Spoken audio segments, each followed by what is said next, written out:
Bienvenidos a un nuevo episodio de Future Design, nuestro podcast para hablar de estrategia, innovación y transformación. Hoy vamos a hablar de un reto importantísimo para las empresas, especialmente cuando ya son exitosas. ¿Por qué repensar la oferta de valor? Con un invitado muy especial, un gran amigo de la casa. Bienvenidos a este episodio.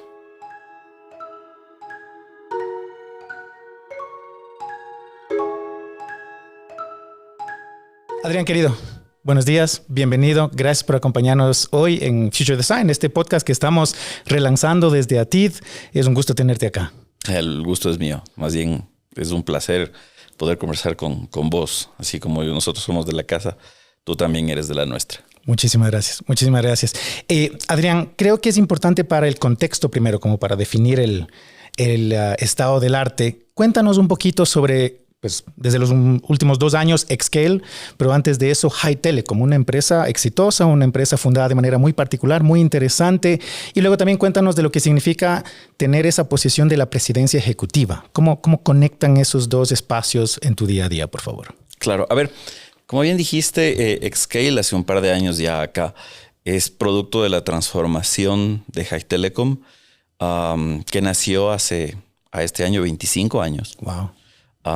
Como dijimos en el cambio de marca en San Francisco, pero no de California, sino de Quito. Y fue un ejercicio interesante de 6 amigos que nos juntamos con un propósito en común. Compartimos valores, compartimos sueños y compartimos propósito. Luego lo descubrimos. En ese momento no lo sabíamos. Y el propósito de la organización es la pasión por transformar.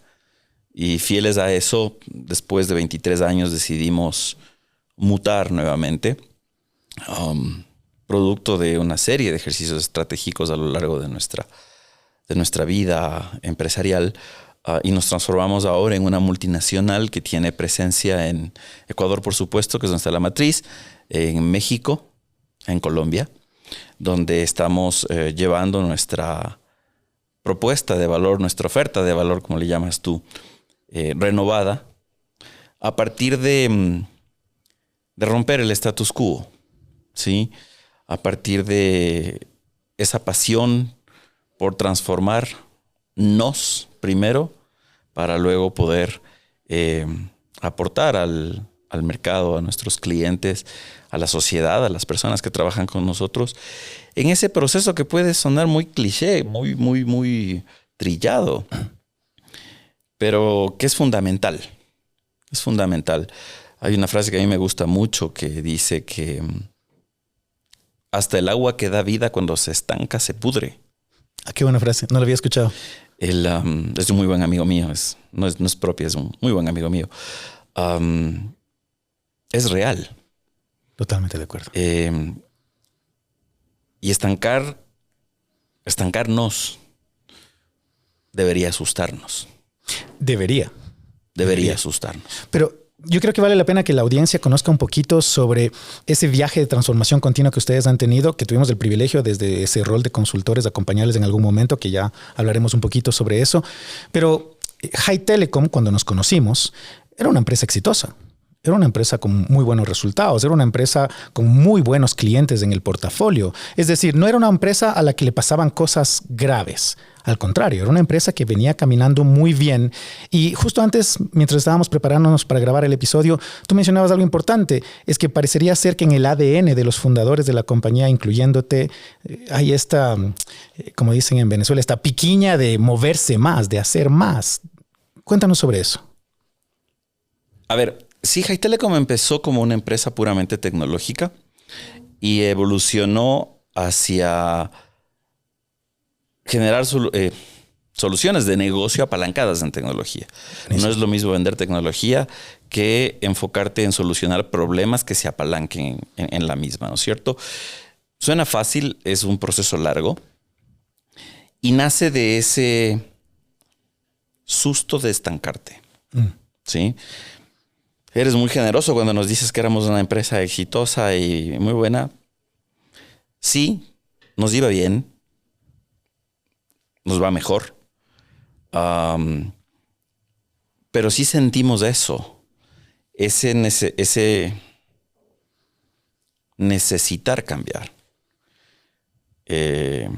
cuando un negocio, sobre todo en tecnología, deja de crecer, necesariamente va a empezar a retroceder. Claro. Entonces es una suerte de presión. Por otro lado, es importante que la madurez de una empresa venga acompañada de la madurez de las personas. Es aprender a crecer, es aprender a cambiar, es entender cómo debes evolucionar para alcanzar nuevos retos, manteniendo siempre un espíritu de emprendimiento, que yo creo que es algo que nosotros contamos dentro, porque nacimos como un emprendimiento, como un sueño, y el truco un poco está en no perder nunca ese espíritu. Ese querer irte para adelante, ese no estancarte, ese querer seguir sirviendo, provoca que evolucione. Entonces puedes no tener problemas, pero ese ya debería ser tu primera señal de alarma. Buena. Cuando ya no tengo problemas, cuando todo está bajo control, ya no está todo, ya hay algo que no está bien. Es paradójico, pero es real, ¿no es cierto? Es verdad que uno no puede vivir en una continua montaña rusa. Sería mentiroso decirte que no te gusta un periodo de estabilidad. Pero en un entorno como la tecnología, en un entorno como el negocio actual, todo lo que está pasando en el contexto mundial y no de ahora, pre-pandemia, durante la pandemia, post-pandemia y ahora con esta nueva revolución que es la inteligencia artificial, el lograr un punto de estabilidad realmente debería ser, para nosotros, es una señal de alarma. De acuerdo. Acabo de regresar de pasar unos días en Miami, en lo que es probablemente uno de los eventos de innovación financiera más reconocidos. Ustedes son parte de esa cadena de valor del sector financiero, entre otros sectores que sé que atienden con mucho éxito. Y lo que realmente me llamó la atención, este evento es un evento que sigue creciendo en volumen de asistentes, se llama el FinTech Americas, y me pareció particular. Llevo ya unos 5 o 6 años asistiendo todos los años, pero este año vi mucho de lo mismo desde el punto de vista de sponsors, auspiciantes tecnológicos, porque principalmente hay muchísimo auspiciante tecnológico. Entonces ya tuvieron que armar un canchón nuevo ahí en el Fontainebleau donde se hace el evento, solo para dar cabida a tanto sponsor, a tanta gente que quiere llevar ese mensaje de yo también tengo tecnología de punta, yo también tengo soluciones tecnológicas. Pero tú dijiste algo súper importante, ese ya no es el negocio, esa ya no es la oferta de valor. Ahí hay una transformación que hizo High Telecom, es parte de por qué se convirtieron en Xscale, pero me gusta mucho esto que acabas de decir y quisiera conectar y profundizar un poquito más allí. Esa transformación no es implementar nuevas soluciones tecnológicas, no es solo cambiar de capas estructurales, internas, es hablar de las personas. Entonces, ¿cómo se retransforma, cómo se rediseña la organización alrededor de ese reto?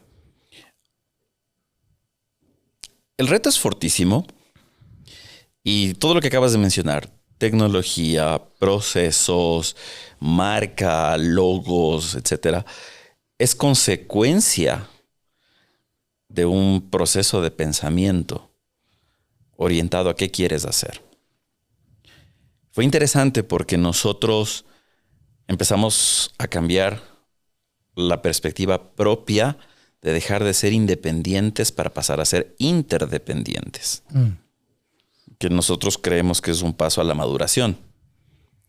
Al principio crees que tú puedes solo con el mundo. Después te das cuenta que necesariamente requieres de ayuda. Entonces empezamos a trabajar con consultores, algo que no habíamos hecho nunca. Desde el diseño de la nueva marca, el porqué de la nueva marca. Ese proceso fue muy bonito porque nos obligó a reconocernos nuevamente, a indagar de dónde venimos y a plantear claramente a dónde queremos llegar, pero también cómo queremos que nos vuelvan a ver. Correcto. Entonces, como tú decías, ese tema de la transformación es interesante. Y cuando tienes claro cómo quieres impactar, y esa es una nueva palabra que asomó en nuestro vocabulario, ya no conseguir resultados, ya no alcanzar metas, sino en cómo impactar. Que es fácil decir, pero es muy difícil de medir. Sí, claro. Los resultados los mides fácilmente, ¿no es cierto? Las metas se cumplen o no se cumplen. Y el impacto es un concepto mucho más fuerte que a nosotros nos ha llevado a generar una transformación cultural en la organización, que es la que soporta esto. Porque tienes que empezar a pensar de una manera distinta, romper esquemas. Nosotros tenemos como meta corporativa ser una multinacional profundamente humana. Qué lindo. Me gusta eso. Pero es muy duro porque cuando tú te pones a jugar en las grandes ligas, los cánones te dicen el número manda, el proceso manda, la estructura manda y por eso te miden. Claro. Eso no deja de ser mentira. Es lo que es. ¿No es cierto? Son los datos duros que tienes que demostrar. Pero empiezas a entender que esas métricas duras son la consecuencia y no la meta. Bien. Que tú como líder y el equipo de líderes en la organización tienen que entender que a esas métricas se llega a través de los equipos. Correcto. Y no a consecuencia de los equipos. Correcto. Entonces, claro, eso busca imprimirte una manera distinta de pensar. Es una marca, yo ya no diría de agua, es casi como un sello de fuego de esos del ganado. O sea, te lo tienes que quemar. Correcto. Y eso provoca un cambio completo de actitud, empezando por el liderazgo y que ahí sí tiene que permear hacia abajo en todas las capas. Entonces, la transformación es un proceso que va desde dentro hacia afuera y no desde afuera hacia adentro. Y siento que me hace pensar todo este detalle que vas dando. Siento que fue ahí donde nos conocimos con ATID como firma consultora, porque se abrió la oportunidad de que hablemos sobre innovación, pero no innovación desde lo etéreo, desde lo romántico, desde el output, que típicamente es donde nos sentamos muchísimo cuando hablamos de innovación, sino más bien innovación desde esta vista del impacto que iba a generar a la organización. Yo recuerdo que cuando nos invitaron a conversar sobre qué hacer respecto a innovación, sobre qué traer desde el mundo de la innovación a toda esta transformación que ustedes estaban haciendo dentro de la compañía, recuerdo claramente que una de las primeras conversaciones fueron alrededor de a qué vamos a llamar innovación dentro de la compañía y luego cómo vamos a implementarla en el día a día. No fue un viaje sencillo, pero nuevamente, tú mencionaste algo que siento que todavía de este lado del hemisferio cuesta un poquito cuando una empresa va bien, cuando una empresa sabe hacer las cosas. Y ahora más que apareció la inteligencia artificial al alcance de la mano, porque todos sabemos que lleva 50, 60 años desde que se construyó, pero ahora finalmente está al alcance de la mano. Y parecería ser que los servicios consultivos, la consultoría empieza a perder cancha en el mercado. Y sin embargo tú dijiste, no, en algún punto nos dimos cuenta de que había que buscar a ese tercero. ¿Por qué? ¿Para qué? Es práctico. Fuera de la filosofía y demás que acabamos de hablar, es práctico. Las especialidades, las especializaciones y la expertise existe por algo. De acuerdo. Entonces tú decides. Yo lo cultivo solo y me tomo el tiempo que tenga que tomarme y lo puedo lograr y capaz que superar. Pero en ese interim, ¿qué va a pasar? Hay un término interesante que ahora tiene más relevancia que nunca, que es momentum. Apple decidió, ya que estamos hablando de estas cosas que están pasando ahora, Apple decidió guardar su efectivo y no meterse en la locura del desarrollo de la inteligencia artificial. Sí, lo he visto. Porque se le fue el momentum. Claro. Entonces, si te gana el orgullo o si te gana un mal concebido ego y dices, a ver, yo soy aquí el capo de los capos, tengo todo el dinero del mundo, entonces me voy a meter en esta carrera. En esta pelea, finalmente. Así es. Para que vean quién es papá. Viene mucho del ego. Claro. ¿No es cierto? O dices, a ver, ya se me pasó el tren, pero no necesariamente la oportunidad. Entonces, no seré el que inventó el tren, pero puedo subirme en él y hacerlo mejor. Correcto. El concepto el concepto del momentum, de la oportunidad, también lo analizamos nosotros. Entendimos que era el momento de cambiar de marcha, entendimos que era el momento de cambiar de imagen, entendimos que era el momento de salir de nuestras fronteras confiando en lo que nosotros sabemos hacer. Y necesitas velocidad para aprovechar el momento. Correcto. Entonces, en empresas como las nuestras, el no estar con temas de innovación desde dentro es una trampa. Porque hablaba de Apple. Porque, por ejemplo, en nuestro caso, parte de nuestra estrategia es siempre estar o contar en nuestro portafolio con aquellos fabricantes o con aquellos actores del mercado que están muy metidas en la innovación, que son líderes en sus áreas y que nos traen por defecto innovación a lo que hacemos. Claro. ¿No es cierto? Y eso está muy bien. Entonces, meternos a querer producir cosas como ellos para ganarles no tiene sentido. Utilizas lo que ya está. Pero eso te da una falsa sensación de que estás innovando. Claro, porque no es tuyo.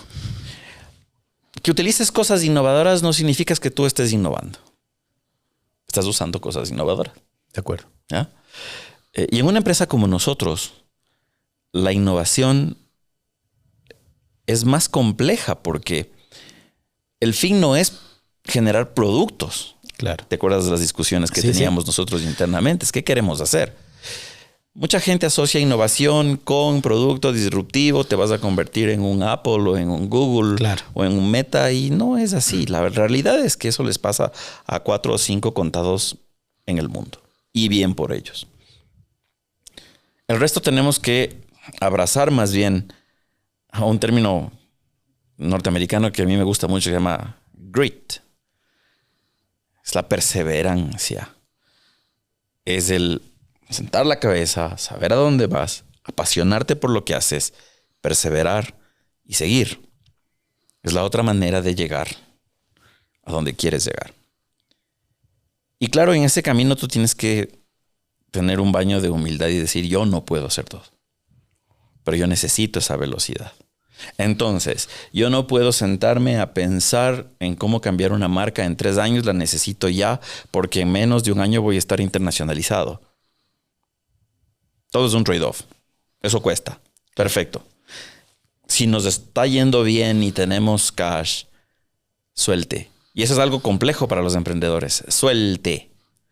¿Ya? Hay un ejemplo interesante que yo lo recibí de un speaker en Estados Unidos, en Stanford, que decía, el problema que tienen los emprendedores es el mismo problema que tenemos los latinos. Es que no sabemos cuándo soltar. Se le hablaba que regresaba a su México natal, iba a ver a su madre y tomaba el auto, ¿no? Tomaba el auto y decía, mamá, el auto no tiene gasolina. Vamos a poner gasolina. Entonces la mamá le decía, lo que pasa es que la gasolina cuesta. Y entonces nos tocaba ir en neutro la gasolinera, bajando y con los vidrios abajo por el calor y tanta cosa, ¿no? Y cuando llegábamos y llenábamos el tanque, mi mamá volvía a manejar en neutro con las ventanas abajo. Y él nos contaba y decía, oye, mamá, ¿por qué sigues haciendo eso? Y la respuesta era la misma. Porque la gasolina cuesta. Claro. Entonces, hay que saber cuándo soltar. Hay que saber cuándo tienes que empezar a utilizar los recursos. Y nosotros nos dimos cuenta que era el momento de empezar a invertir ¿en qué? En velocidad. ¿Cómo consigues velocidad? Trayendo a la gente que te puede ayudar a cerrar esos procesos mucho más rápido. Entonces vinieron consultores de marca, consultores de comunicación, ustedes en el lado de innovación, consultores de estrategia. Y decidimos escuchar, absorber y aplicar. Y la verdad es que nos ha ayudado un montón. Qué bueno. El resultado es bueno. Sí, hay mucho por hacer. Se nota. Hay mucho por hacer. Pero todo empieza por ese cambio. Empieza por esa gana de dejarte ayudar honestamente y aprender a evolucionar. Y creo que lo interesante de esto es, ustedes decidieron hacer un salto desde lo empresarial que no es sencillo, no es menor. ese ejercicio de salir a un mercado como Colombia, que ya solo económicamente y territorialmente es 4-1 con Ecuador, pero luego con el segundo monstruo más grande de toda la región, que es México. Te digo porque pues trabajamos con distintas marcas, con distintas organizaciones. Tenemos un par de amigos que han intentado el salto a México y no es sencillo. Claro, el mercado es enorme, pero esta herencia de haber crecido en una pecera más chica no es una barrera fácil de romper. Entonces, me agrada mucho ese concepto que estestás trayendo a la mesa de también hay que saber dejarse acompañar. Porque claro, lo que nos pasa, y te lo digo un poco desde la experiencia del consultor, desde el rol del consultor, lo que nos pasa es que de alguna manera tenemos que ser atrevidos en proponerle a alguien que conoce muy bien a su negocio y conoce muy bien a su empresa, ¿no? Cuando ya llevas más de 2 décadas haciéndolo, como dice el dicho local, le quieres enseñar a papá a hacer hijos. No es tan sencillo, ¿verdad? Entonces, ahí también encontramos, disfrutamos mucho de trabajar con ustedes porque a pesar de toda esa experiencia propia con su propio negocio, sí se dieron la oportunidad de abrir la mente para escuchar otras ideas. No todas fueron sencillas. Yo me acuerdo que tuvimos algunas sesiones complejas, no solo desde lo interpersonal, no creo que allí era el reto, sino más bien desde lo conceptual, ¿verdad? Y luego esa bajada a los equipos. Creo que cuando ustedes tuvieron la oportunidad en el ejercicio que hicimos de abrir a todos los equipos que empiecen a participar con proyectos de innovación tangibles, medibles, que generen impacto, fue una experiencia muy sorpresiva. Teníamos una cierta percepción de que al ser el grueso de los colaboradores ingenieros, el ingeniero como que suele ser un poquito más cerrado en su manera de pensar. Y tuvimos una hermosa sorpresa. Al contrario, de ese ejercicio salieron unas ideas espectaculares. Algunas materializables, algunas incluso se convirtieron en parte de la oferta de valor. Otras definitivamente había que pulirlas un poquito más. Pero otra vez, insisto muchísimo en esto porque pues, tener al presidente ejecutivo de la compañía aquí tiene que darnos también el espacio para tener esa conversación desde la máxima responsabilidad. ¿Por qué abrir la puerta para cuestionarse, para repensarse, para atraer a otros en ese viaje? Y luego, obviamente, pues casi que en un acto de fe, confiar que todo esto va a funcionar y hacer que funcione.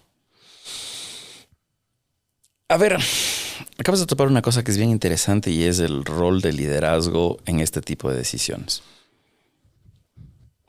Yo creo que el mérito que tiene el liderazgo, porque hay que mencionarlo, el mérito que tiene el liderazgo es tener la valentía de dar ese paso. Sí. El que ocurra ya es un trabajo de equipo. El que ocurra es ya un conjunto de momentos, un conjunto de circunstancias que vienen manejadas con valentía por los equipos que deciden creerte. El gran reto es que te crean. Te compren el proyecto. Y ahí es cuando funciona la técnica más antigua de la estrategia. Y es que el líder tiene que mostrar con el ejemplo que se puede hacer. Pero no es el hacer, es el creer. Si tu equipo siente que tú crees honestamente en eso, que no lo haces por moda, que no lo haces por obligación, sino que lo haces por convicción, tienes una alta probabilidad de que las cosas ocurran. Es muy cierto. Si es que eso no pasa, o si delegas esa responsabilidad, es un acto de cobardía, de hecho. Bueno, yo creo que es complejo ponerte frente a tu compañía y decir vamos a hacer algo distinto, vamos a tomar el riesgo de hacer algo distinto y que toda tu organización, como tú dijiste, te crea porque lo ve, porque lo siente en cómo estás moviendo el proyecto, cómo estás moviendo las nuevas iniciativas, cómo estás moviendo estos nuevos ejercicios casa adentro. Y sí, es desafiante al individuo. Alguna vez conversábamos con nuestros equipos de consultores y le decíamos, nuestro trabajo es blindar al CEO. El consultor estratégico, que es lo que nosotros hacemos, acompañamos desde la capa estratégica, primero nace en garantizar que el CEO va a tener resultados con estas apuestas que está tomando dentro de este ejercicio. Si no podemos hacer eso, entonces no hemos hecho bien la tarea, porque obviamente te estás exponiendo a un riesgo. Te estás exponiendo y si sale bien, espectacular, como ha sido el caso de ustedes, hay crecimiento, hay desarrollo, hay internacionalización. Si sale mal, también hay que poder enfrentar esos resultados, esos aprendizajes. Yo disfruto mucho de ver el progreso que ustedes siguen teniendo. Sería atrevido de nuestra parte pretender que somos parte principal o importante de eso. No. Tuvimos nuestro pedacito de la conversación del viaje, pero también sé que hay aprendizajes. Porque cuando hablamos de innovación hay prueba y error. Algunas cosas funcionan bien, otras cosas se van perfeccionando a través de ese ejercicio continuo de saber, esta vez no, pero podemos volver a intentar y podemos volver a intentar.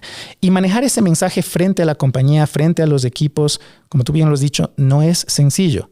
Y sin embargo, tal vez como truquito del negocio, lo que nosotros hemos aprendido es, si sentimos que el liderazgo máximo no conecta con estos retos, no conecta con ese deseo de reinventarse, de transformarse, de rediseñar la oferta de valor, no vale la pena ir más allá, porque no va a funcionar. No va a funcionar. Entonces, esa responsabilidad de liderazgo para nosotros marca muchísimo la capacidad de implementación de cualquier proyecto que hagamos juntos, pero también de la calidad del resultado. Y por eso es que diseñamos este espacio para que ojalá en la gran mayoría de los casos podamos tener esa conversación con el último que pone el check y dice, está bien, lancémonos, arriesguémonos, hagamos algo distinto. Y gracias por hacer ese salto de fe de alguna manera también, en nuestro caso con los temas de innovación, pero con todo lo que vienen haciendo ustedes como compañía. Ahora, yo creo que es importante resaltar algo que tanto a ti como a mí nos ha salido en esta conversación, y es que hablamos de liderazgo y no del líder. Y eso es importante por una razón. Como dicen nuestros amigos los gringos, hay una frase que a mí me gusta mucho que es "This is not a one man's quest". Esta no es una tarea de un hombre. Esto no es la conquista del Amazonas liderado por un hombre con un montón de gente atrás. No. Correcto. Uno de los paradigmas que hay que cambiar es que el liderazgo es un conjunto de personas que de hecho rompe la estructura jerárquica. Sí. El liderazgo tiene células, tiene tejidos a lo largo de toda la organización. Y ese liderazgo es el que tiene que estar convencido. Es verdad que algunos tenemos la fortuna, porque yo lo veo como una fortuna, poder tener la confianza de un grupo de personas para estar al frente, para un poco marcar el paso.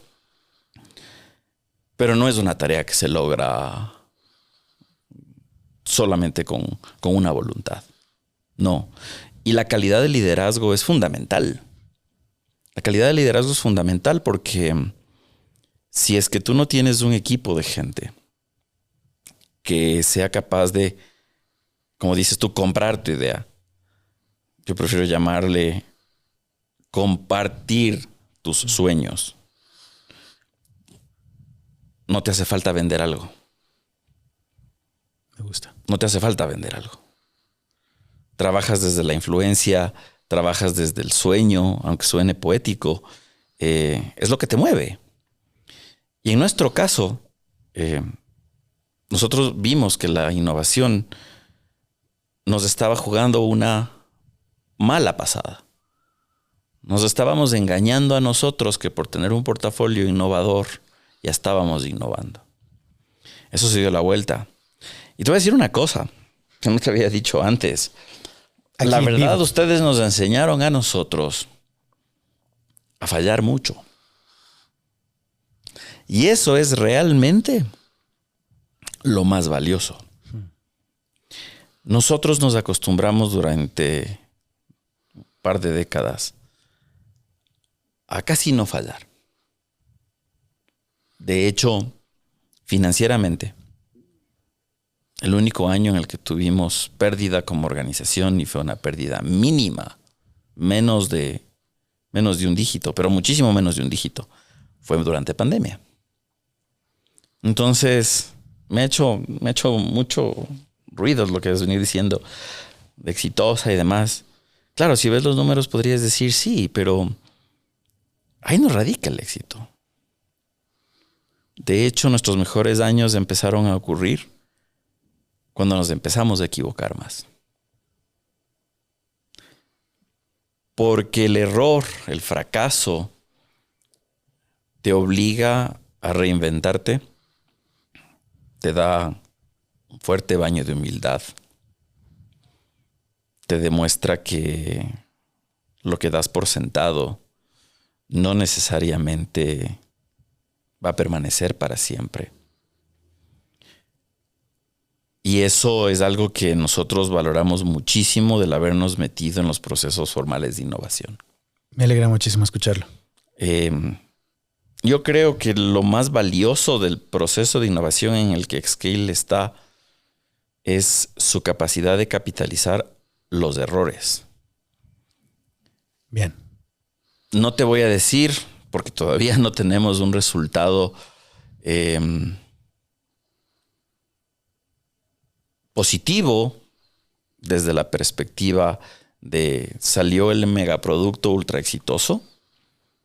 Primero porque nunca fue nuestro objetivo. Claro, no fue el corazón del ejercicio. Pero le dimos la vuelta. Y lo que estamos logrando es capitalizar los errores. Bien. Entonces estamos entrándole al toro de frente y estamos aprendiendo de una manera metódica, que es donde está el valor del proceso de innovación, a no cometer el error nuevamente y cómo de ese error sacar réditos. Y eso es muy valioso. Qué bueno. Y eso es muy valioso. Pero es darle la vuelta, porque al principio es frustrante. Sí. Dices, hago esto, tengo un proceso, no se usa el proceso. Uno se llega a cuestionar, ¿para qué invertí en esto? Claro. Después te das cuenta que, espérate, esta es una forma de verlo. Y si lo usamos de otra forma, y si lo hacemos pasar de esta manera, y si nos sirve para apalancar el cambio cultural, y si nos sirve para darnos cuenta que tenemos que depender menos de fuera y un poco más de dentro, y si nos sirve para coger los errores y a los errores capitalizarlos y volverlos prácticos, y a nosotros nos está funcionando mucho eso. Me alegra muchísimo escucharlo porque es nuestra experiencia a la fecha que normalmente los resultados se empiezan a ver después de que salimos del ejercicio consultivo, del ejercicio de acompañamiento o implementación, en el caso de ustedes, por ejemplo, de un sistema de innovación. Es mucho más tarde cuando se empieza a entender todo lo que sucedió.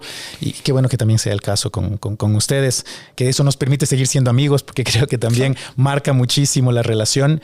Y te digo, esta ha sido una conversación muy potente porque me siento muy satisfecho porque el espíritu del podcast era tener estas conversaciones uno a uno con los líderes y que ojalá se den ese espacio de ser francos, humanos. Porque claro, normalmente nuestros propios equipos, nuestros pares, la competencia, el mercado nos exige que nos veamos como estos capitanes de barco intocables, ¿verdad?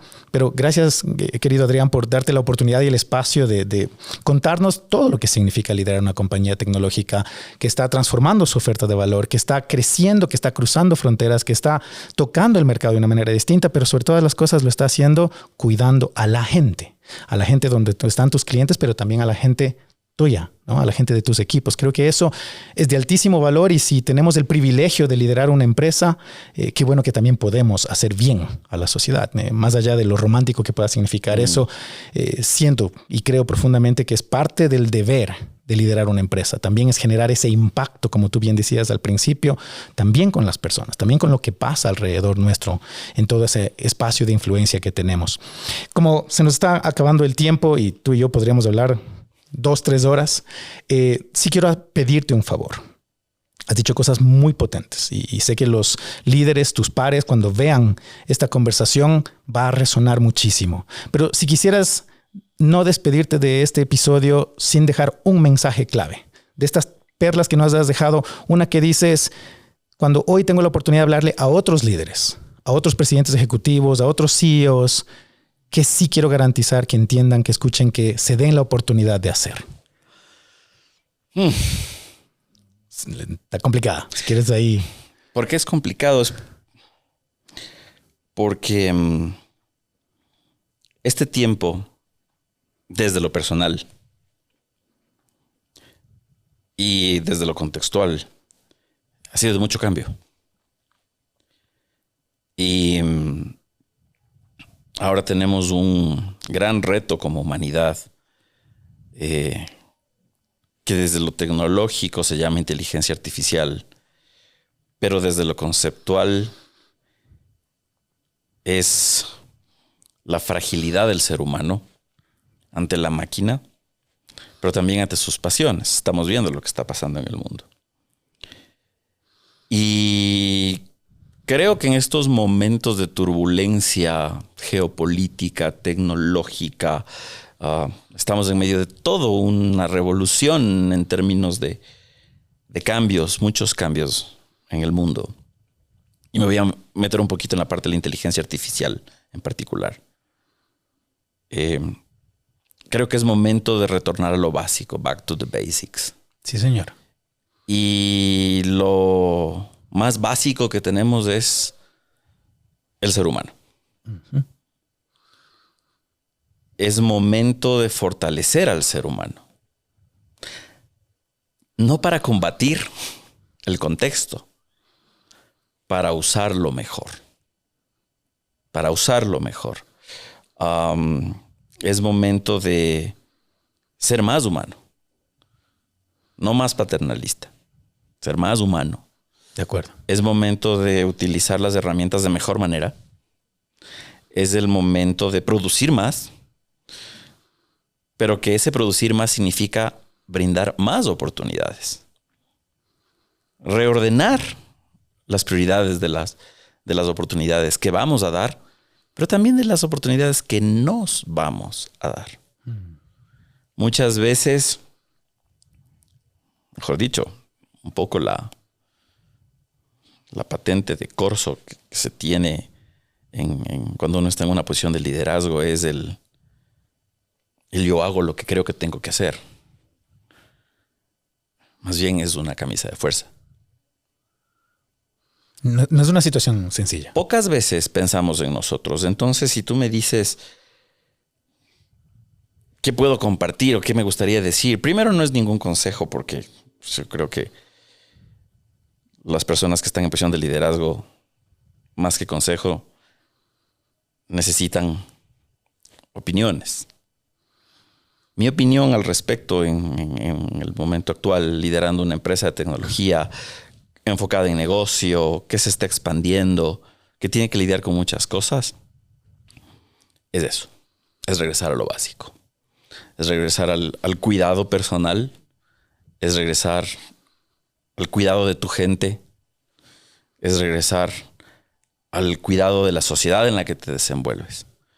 Un líder empresarial colombiano, joven, brillante, la verdad. Se llama Mario Piedrahita. En una conferencia dijo algo que a mí me marcó mucho. Y dijo, no puede haber una empresa exitosa en una sociedad fallida. Y ese es un mensaje muy duro para los líderes. Y si me dices que si quiero decir algo es eso. Bien. No puede haber una empresa exitosa en una sociedad fallida. Y si eso lo extrapolas, una sociedad exitosa depende de seres humanos exitosos. Entonces tienes que volver a lo básico, a cuidar al ser humano. Espectacular, espectacular. Querido Adrián, ha sido una conversación deliciosa, muy potente. Te agradezco muchísimo. Insisto, por darte la oportunidad de utilizar este espacio también para que tengamos esa conversación franca, que siempre fue el espíritu de este podcast. Te agradezco también por la oportunidad que hayamos trabajado juntos. Ojalá volvamos a hacerlo en el futuro. Pero pues nuevamente creo que despedirnos con este concepto de hay que regresar al factor humano, al ser humano, con toda la integralidad que eso significa y con toda la complejidad que eso significa también. Creo que es un gran cierre para este capítulo. Gracias por acompañarnos hoy. Siempre bienvenido. A ti por invitarme. Gracias, Adrián.